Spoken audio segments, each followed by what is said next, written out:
Buongiorno, buongiorno, chers amis. Bonjour en ce 12 juillet. J'espère que vous allez tous bien. Aujourd'hui, envie de vous prendre ce bel oracle, l'oracle des contes de fées, de Jasmine Beckett Griffith.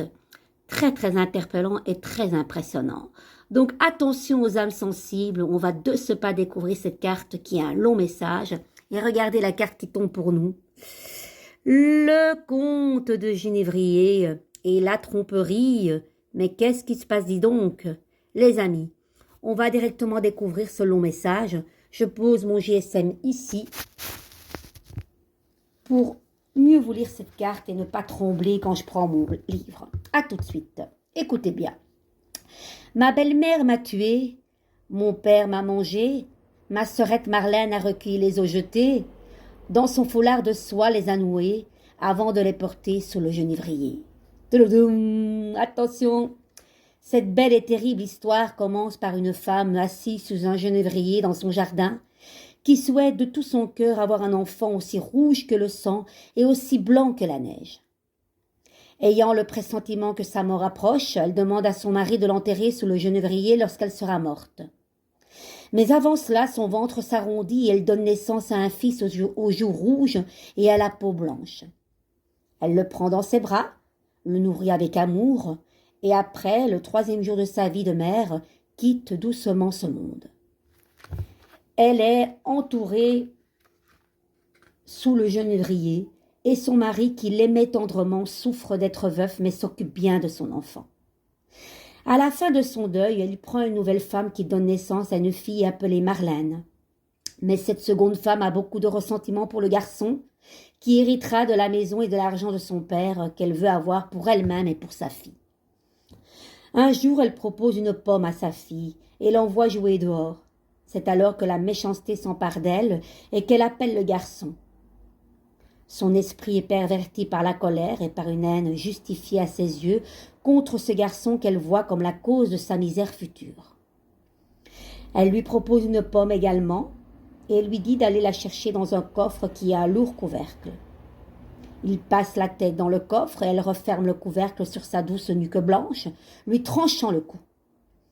Elle prend ensuite un foulard, puis replace la tête sur le corps du garçon et serre le foulard autour de son cou.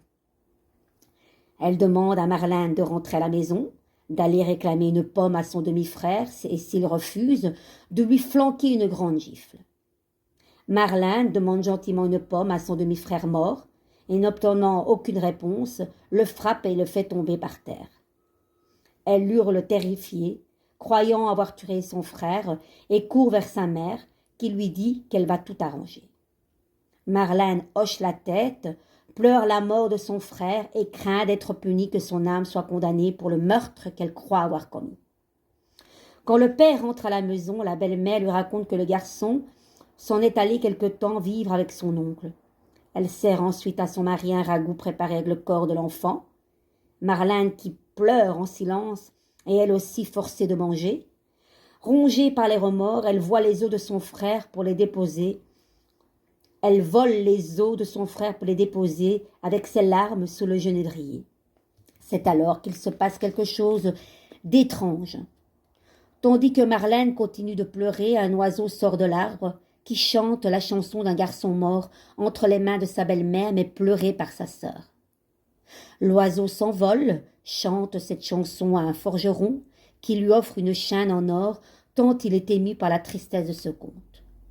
L'oiseau s'en va ensuite chanter cette chanson à un cordonnier qui lui offre des chaussures rouges et à un meunier qui lui donne une meule.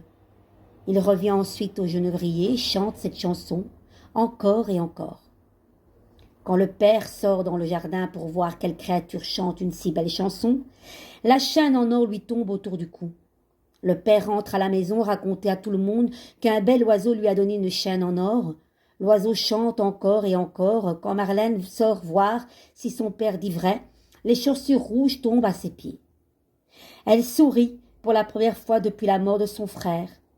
Et la belle-mère dans la maison est brûlante de fièvre, une fièvre de colère, de peur et de culpabilité. Elle veut faire taire cet oiseau pour qu'il arrête de chanter à la chanson, pour qu'il lui arrête de chanter la chanson de la vérité. Elle sort en courant pour le trouver, et sur sa tête tombe la meule qui réduit ses os en bouillie et l'enterre d'un seul coup, achevant sa vie d'amertume et de colère.